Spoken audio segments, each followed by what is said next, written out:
Hello, everybody. Nice to see you again. Now, let's translate three more useful everyday English idiom with me. And the first idiom means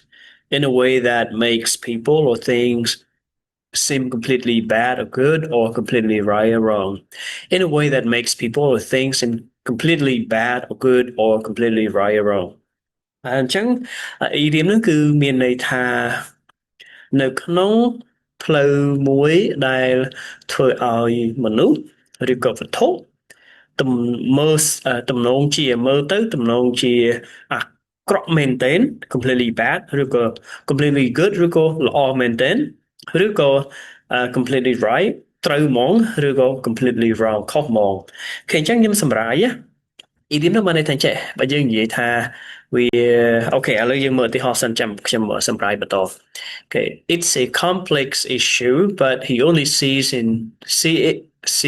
in black and white. It's a complex issue, but he only sees it in black and white. Okay, អញ្ចឹង idiom ចម្លើយគឺ in black and white អញ្ចឹងចង់ថាបើយើងនិយាយថាវាខ្មៅប៉ុណ្ណាវា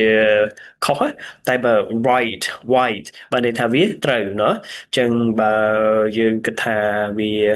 អាក្រក់និយាយថា in black តែគិតថាវាល្អគឺ in white it's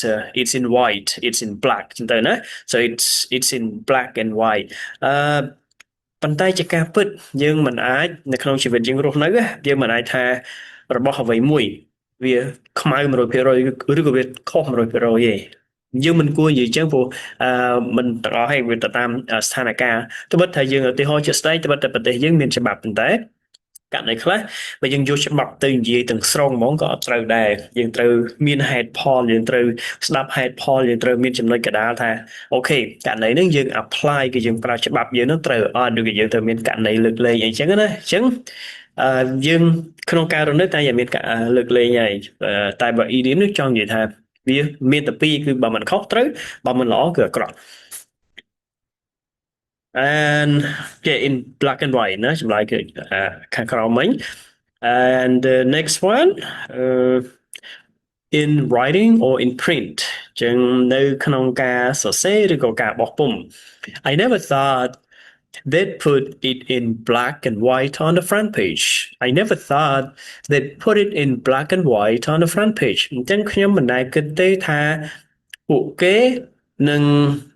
អឺនឹង print ឬក៏នឹងអឺនឹងបញ្ចូលទៅក្នុងកាសែតនឹងចូលក្នុងកាសែតហើយនៅទំព័រដើមទៅទៀតចឹងជាង in black and white នេះបានន័យថានៅក្នុងការសរសេរឬក៏បោះពុម្ពចេញគេសំដៅទៅលើកាសែតនឹងឬក៏ទស្សនាវដ្តីឬក៏សភៅអីចឹងណាចាំថា in writing ហើយឬក៏ in print ការសរសេរឬក៏ការបោះពុម្ព and the last one the last idiom to be responsible for something bad to be responsible for something bad ជាអ្នកទទួលខុសត្រូវចំពោះរឿងអាក្រក់ដែលបានកើតឡើងជាអ្នកទទួលខុសត្រូវចំពោះរឿងអាក្រក់ដែលបានកើតឡើង Okay, if anyone's to blame it's James if anyone's to blame it's James ចឹង